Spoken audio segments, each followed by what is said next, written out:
Iran, America এবং ইসরায়েলের এই যুদ্ধে ইরান জিতবে, এই কথা বলেছেন কে জানেন? এই কথা বলেছেন মার্কিন সামরিক বাহিনীর অবসরপ্রাপ্ত কর্নেল ডগলাস ম্যাকগ্রেগর। তিনি শুধু তাই বলেননি, আরো কথা বলেছেন এবং সেটা মোর ইন্টারেস্টিং। তিনি বলেছেন এই যুদ্ধের পর মধ্যপ্রাচ্যে ইসরায়েলের অস্তিত্ব নাও থাকতে পারে। এই ডগলাস ম্যাকগ্রেগরকে, ডগলাস ম্যাকগ্রেগর ছিলেন আগের বার ডোনাল্ড ট্রাম্প যখন ক্ষমতায় ছিলেন তখন তার প্রতিরক্ষা মন্ত্রী ছিলেন দুইজন, একজন জেমস ম্যাটিস আর একজন এসপার। এই দুইজনের সামরিক উপদেষ্টা ছিলেন এই ম্যাকগ্রেগর। ম্যাকগ্রেগর বলছেন যে চলমান যে যুদ্ধ সেই যুদ্ধে ইরান জিতবে, ইরানের সাথে পারবে না। সুপ্রিয় দর্শক, আসসালামু আলাইকুম, আপনাদের সবাইকে স্বাগত জানাচ্ছি এখনকার আলোচনায়। আপনাদের সঙ্গে রয়েছে আমি সিরাজুল ইসলাম।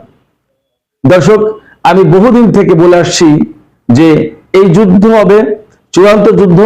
আমেরিকা, ইসরায়েল এবং ইরানের ভেতরে একটা বোঝাপড়ার চূড়ান্ত হিসাব নিকাশ হবে এই যুদ্ধের ভেতরে। মার্কিন সামরিক বাহিনীর সাবেক কর্নেল ডগলাস ম্যাকগ্রেগর সেই কথারই পুনরাবৃত্তি করলেন, তার কণ্ঠে সেই কথাই উচ্চারিত হলো। কেন তিনি বলছেন? অনেকগুলো কারণে। আমি এই কারণগুলো আমি নিজেও বিভিন্ন ভিডিওতে বলেছি। আমরা একটু দেখি ডগলাস ম্যাকগ্রেগর কি বলেন।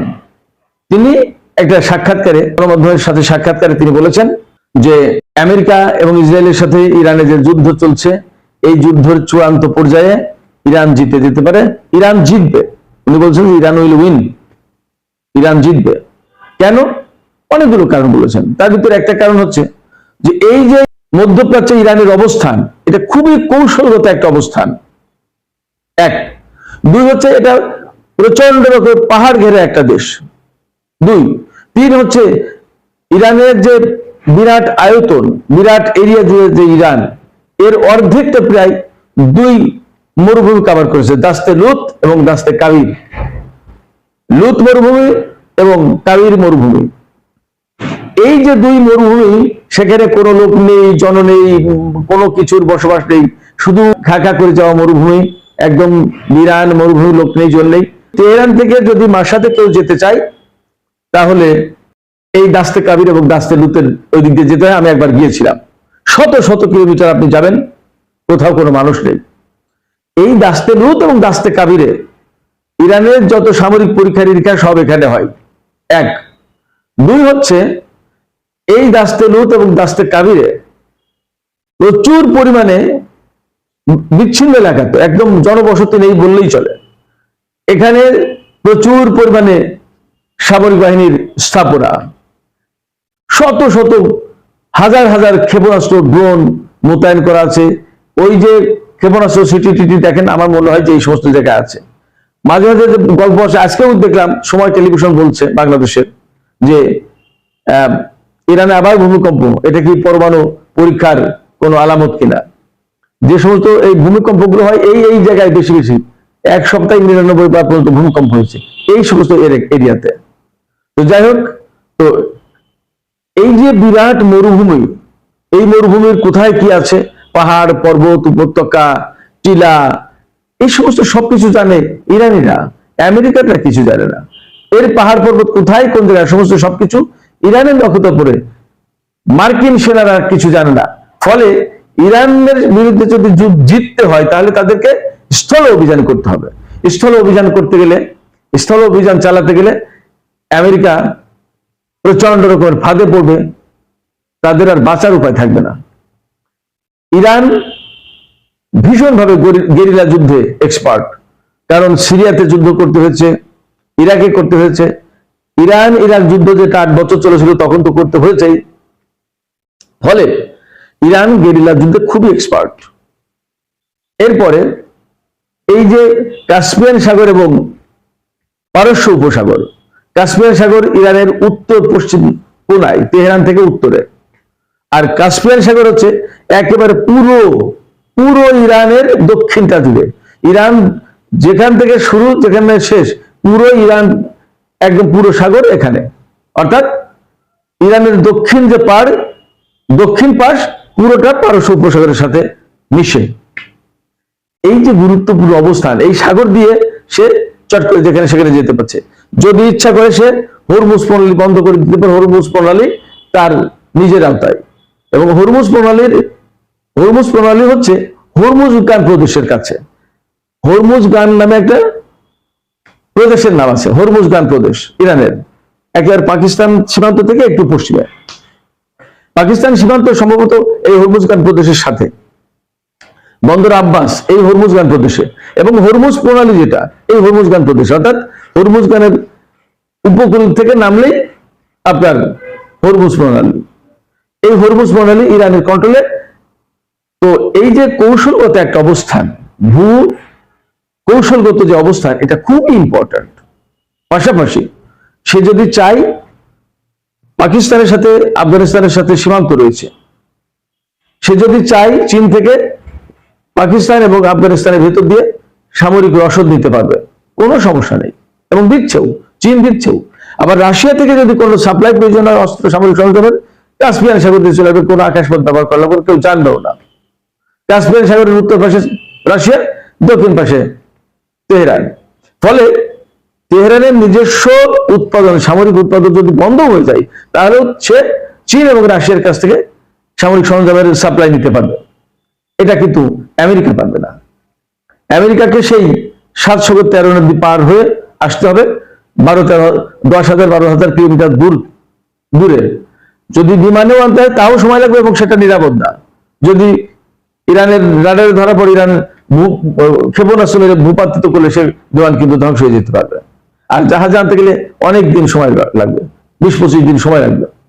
ফলে আমেরিকা কিন্তু খুব সহজে সাপ্লাই চেনটা ঠিক রাখতে পারবে না, অস্ত্রের সাপ্লাই কিন্তু সে সহজে আনতে পারবে না। এবং অলরেডি তারা যেহেতু যুদ্ধক্রান্ত, অনেকটা যুদ্ধক্রান্ত বলতে তাদের অস্ত্র প্রচুর পরিমাণ ব্যয় হয়েছে ইউক্রেন এবং ইসরায়েলকে দিতে।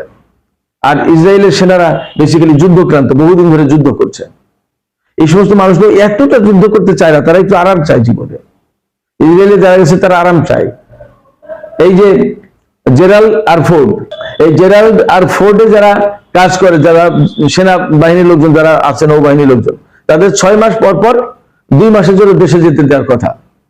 এই জেরাল্ড আর ফোর্ডে যারা এখন বর্তমানে মোতায়েন আছে, তারা 8 মাস ধরে কাজ করছে। 6 মাসের জায়গায় 8 মাস হয়ে গেছে, 2 মাস অলরেডি ওভার। তারা ফেড আপ, দেশে যেতে পারছে না। বউ ছেলে মেয়ে, মা বাপ, ভাই বোন, বন্ধু বান্ধব, গার্লফ্রেন্ড, বয়ফ্রেন্ড যেতে পারছে না তাদের কাছে। তারা ফেড আপ। তারা তো জীবন প্রাণ দিয়ে লড়াই করার জন্য প্রস্তুত। তারা চাকরি করবে, চাকরির বাইরে যে নিয়ম, সেই নিয়ম তারা অনুসরণ করবে, সেই সুযোগ সুবিধা পাবে। সেটা হচ্ছে না। এরকম কতগুলো ব্যাপার আছে। এছাড়া আরো কিছু ব্যাপার আছে, যেমন তেলের যে ব্যাপার স্যাপার। হরমুজ প্রণালী অলরেডি বন্ধ হয়ে গেছে, এবং চীনের বেশ কিছু রিফাইনারি বন্ধ হয়ে গেছে। ইরান থেকে তেল যাচ্ছে না, বা মধ্যপ্রাচ্য থেকে তেল যাচ্ছে না বলে। এবং আরো মজার ব্যাপার হচ্ছে যে ব্রিটিশ জাহাজ, 2টো জাহাজ আমেরিকার বাইরেকে তেল সরবরাহ করার জন্য মধ্যপ্রাচ্যের দেশ থেকে তেল নিয়ে যাচ্ছিল। হরমুজ প্রণালী ওখানে আইআরজিসি তাতে ক্ষেপণাস্ত্র বা ড্রোন হামলা চালিয়েছে, এখনো চলছে, এখনো সেই জাহাজ চলছে। নিভাবে কে? কারণ নিভানোর কোনো ক্ষমতা নেই। তো কেন বেড়েছে? ওই তেল নিয়ে গিয়ে মার্কিন বাহিনীকে দেওয়া হতো, তারা তাদের বিমান, জাহাজ যা যা চালানোর দরকার সেই তাতে এই তেল ব্যবহার করতো। তেল নিয়ে মার্কিন বাহিনীকে সরবরাহ করতে গেছিল, ইরান তাদের উপরে হামলা চালিয়েছে। আমি এটা বললাম এই কারণে যে ইরান যদি চাই হরমুজ প্রণালী বন্ধ করে দিতে, তা তো দিতে পারে, এবং দিয়েছে, আমরা তো দেখতেই পাচ্ছি। হরমুজ প্রণালী বন্ধ হলে বিশ্বের 20 ভাগ, অন্তত 20 ভাগ তেল, 20 ভাগ গ্যাসের পরিবহন বন্ধ হয়ে যাবে। তার মানে চীন, উত্তর কোরিয়া, দক্ষিণ Korea, Japan, Singapore, Philippines, Malaysia, Indonesia, এই সমস্ত জায়গায় তেলের প্রয়োজন আছে, যাবে না। ইউরোপের বা আমেরিকার বা আরো যে সমস্ত দেশে তেল পরিবহন করার দরকার, হরমুজ প্রণালী বন্ধ থাকার কারণে তো সেই তেল যাবে না। তাহলে কি হবে? বিশ্ব অর্থনীতি কলাপস করবে।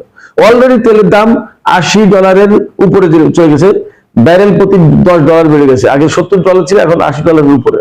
এবং যদি এই পরিস্থিতি আরো 2-1 দিন স্টে করে এই পরিস্থিতি, তাহলে সেটা $100 উপরে চলে যাবে। সারা বিশ্বের জিনিসপত্রের দাম বেড়ে যাবে, বিমা খরচ বেড়ে যাবে, অর্থনৈতিক ধস নামবে, মুদ্রাস্ফীতি তৈরি হবে, কঠিন একটা পরিস্থিতি তৈরি হবে, এবং বিভিন্ন দেশে ক্যাওস তৈরি হবে। আমেরিকায় বিক্ষোভ শুরু হয়ে যাবে। আমেরিকায় তো তেলের দাম সবসময় অনেক বেশি, কেমন? তো সেক্ষেত্রে ইরান খুব টেকনিক্যালি এবং কৌশলগত একটা জায়গায় থাকার কারণে এই যুদ্ধে ইরানকে পরাজিত করা খুব কঠিন ব্যাপার। অন দ্য আদার হ্যান্ড, ইরানের কাছে প্রচুর পরিমাণে অস্ত্রের মজুদ আছে। এবং ডগলাস ম্যাকগ্রেগর তিনি একথা স্বীকার করেছেন, বলেছেন যে ইরানের হাতে যে সমস্ত অস্ত্রপাতি রয়েছে সেগুলো মোটেই কম শক্তিশালী নয়, সেগুলো খুবই শক্তিশালী, খুবই লেটেস্ট মডেলের, খুবই আধুনিক এবং সর্বক্ষম কার্যকরী। আমেরিকা এবং ইসরায়েলের বিরুদ্ধে কার্যকরী। আমেরিকা এবং ইসরায়েলের বিরুদ্ধে ইরানের অস্ত্র যে কার্যকরী সেটা তো আমরা দেখতেই পাচ্ছি পরিষ্কার। মার্কিন ঘাঁটিতে হামলা চালাচ্ছে, অনেক ক্ষেত্রেই ঠেকাতে পারছে না। পুরো মধ্যপ্রাচ্য তো এখন বলা যায় যে ইরানের হামলায় জ্বলছে।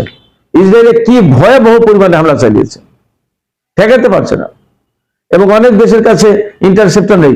আমেরিকা এবং ইসরায়েল কতদিন চালাবে আমরা জানি না, কিন্তু ইরানের পক্ষ থেকে ঘোষণা দেওয়া হয়েছে তারা অন্তত পক্ষে 2 বছর একটানা এইভাবে যুদ্ধ চালাতে পারবে, তাদের অস্ত্রের এবং সামরিক সরঞ্জামের অভাব হবে না। চিন্তা করেন। আর এর ভিতরে তো ইরান তার অস্ত্র, তার সামরিক সরঞ্জাম উৎপাদন করবেই, রাশিয়ার চীন থেকে তো সাপ্লাই পাবেই। সেক্ষেত্রে ইরান খুবই ভালো পজিশনে। ইরান যদি জিতে যায়, এখানে প্রশ্ন আসছে, যদি ইরান এই যুদ্ধে জিতে যায় তাহলে কি দাঁড়াবে? তাহলে একেবারে সরাসরি নগদের 2টা কাজ হবে। একটা হচ্ছে মধ্যপ্রাচ্য থেকে আমেরিকার ঘাঁটি মাটি সমস্ত সবকিছু গুটিয়ে নিতে হবে, থাকতেই পারবে না। আর সবচেয়ে বড় যে কাজ হবে সেটা হচ্ছে মধ্যপ্রাচ্যে ইসরায়েলের অস্তিত্ব থাকবে কি থাকবে না, দ্যাট উইল বি ডিসাইডেড। সেটার সিদ্ধান্ত হবে, ফয়সালা হবে, এবং সেটা হওয়ার সম্ভাবনা খুবই বেশি। এই যুদ্ধটাকে ইরান তাদের অস্তিত্বের লড়াই হিসেবে নিয়েছে।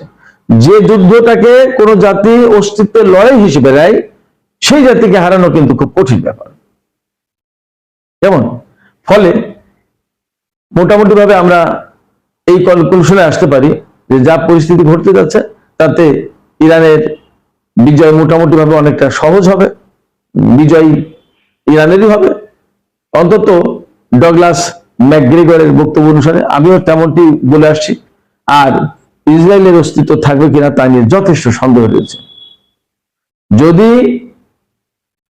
ইরান জিতে যায় তাহলে কোনো মতেই ইসরায়েলের অস্তিত্ব এখানে রাখবে না। ইরানের কথা অনেক কিছু সিদ্ধান্ত হবে। আর ইরানকে জেতানোর জন্য রাশিয়া এবং চীন যথেষ্ট তৎপর এবং শক্ত অবস্থানে রয়েছে। রাশিয়ার সাবেক প্রেসিডেন্ট দিমিত্রি মেদভেদেভ তিনি বলেছেন যে যা পরিস্থিতি তাতে যে কোনো সময় তৃতীয় বিশ্বযুদ্ধ শুরু হয়ে যেতে পারে। তা তৃতীয় বিশ্বযুদ্ধ শুরু হয়ে গেলে আপনারা শিওর থাকেন, আমি মোটামুটি নিশ্চিত রাশিয়া এবং চীন যুক্ত হবে ইরানের পক্ষে। তখন পরিস্থিতি কিন্তু অন্যরকম হয়ে যাবে।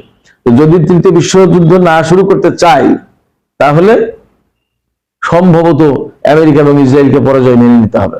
সুপ্রিয় দর্শক, আজকের আলোচনা আর বাড়াবো না, আমি অন্য একটা প্রসঙ্গে একটু কথা বলে এখনকার আলোচনা শেষ করতে চাই। যুদ্ধ চলছে, তেহরান শহর খুব বেশি ফাঁকা হয়ে গেছে। আমার ছেলে যে ছোট, সে চলে গেছে তেহরানের পাশেই একটা ছোট্ট শহর শাহরের ওই এলাকায়। আর বাংলাদেশি কমিউনিটি যারা রয়েছে তারা মোটামুটি আছে, তারা সবাই ভালো আছে বলে আমি জানতে পারছি। আপনারা সবাই আমার ছেলের জন্য এবং বাংলাদেশি যারা রয়েছে তাদের জন্য দোয়া করবেন, এবং তারা যাতে সহি সালামতে যদি কোনোভাবে চলে আসতে পারে, গভর্নমেন্ট যদি সেই ব্যবস্থা করে তাহলে সেটা হবে আমাদের জন্য সবচেয়ে বড় পাওয়া। তবে ধারণা করা হচ্ছে, আশঙ্কা করা হচ্ছে, ডোনাল্ড ট্রাম্প কিন্তু বলেছেন যে তিনি আলোচনার জন্য প্রস্তুত, তবে ইরানের বিরুদ্ধে তাদের সবচেয়ে বড় হামলাটা হয়নি। তাতে ধারণা করা হচ্ছে বা আশঙ্কা করছি আজকে হয়তো তেহরানের উপরে অনেক বড় হামলা চালানোর চেষ্টা করবে, এবং এই হামলার উপরে অনেক কিছু ডিপেন্ড করছে। এই হামলা যদি ঠেকাতে পারে, প্রতিহত করতে পারে, তাহলে ইরানি বাহিনীর বিজয় আসলে অনেকটা সুনিশ্চিত হয়ে যাবে বলে মনে হচ্ছে। আর ইরানি বাহিনী যদি পরাজিত হয় তাহলে কি দাঁড়াবে? মধ্যপ্রাচ্যে ইরানের অবস্থান একেবারে নাজুক হয়ে যাবে। মধ্যপ্রাচ্যের সমস্ত নিয়ন্ত্রণ আমেরিকা এবং ইসরায়েলের হাতে চলে যাবে। যদি ইরান হেরে যায় তাহলে মুসলিম উম্মার জন্য যে একটা সম্ভাবনা ছিল সেই সম্ভাবনা কমে যাবে, জাতিগতভাবে মারাত্মকভাবে কোণঠাসা হয়ে পড়বে, এবং সম্ভবত যে গ্রেটার ইসরায়েল বা নিউ মিডল ইস্ট প্ল্যান এইটা হয়তো বাস্তবায়ন হবে। তো সুপ্রিয় দর্শক, এখনকার আলোচনা শেষ করব। যাবার আগে আপনাদের কাছেই জানতে চাই আপনারা কি ভাবছেন? চলমান যে যুদ্ধ, সেই যুদ্ধে কি আসলে ইরানের জেতার সম্ভাবনা আছে? আপনারা কি মনে করেন? আর আপনারা কি মনে করেন যে ডগলাস ম্যাকগ্রেগর যে বললেন যে ইসরায়েলের অস্তিত্ব নাও থাকতে পারে, আপনারা কি মনে করেন? এই ধরনের সম্ভাবনা বা এই ধরনের আশঙ্কা কতটুকু? কমেন্ট বক্সে মতামত লিখে জানান। আর ভিডিও ভালো লাগলে লাইক কমেন্ট শেয়ার করুন এবং এই চ্যানেলটিকে সাবস্ক্রাইব করে পাশেই থাকুন। আপনাদের সবাইকে অনেক অনেক ধন্যবাদ। আল্লাহ হাফেজ।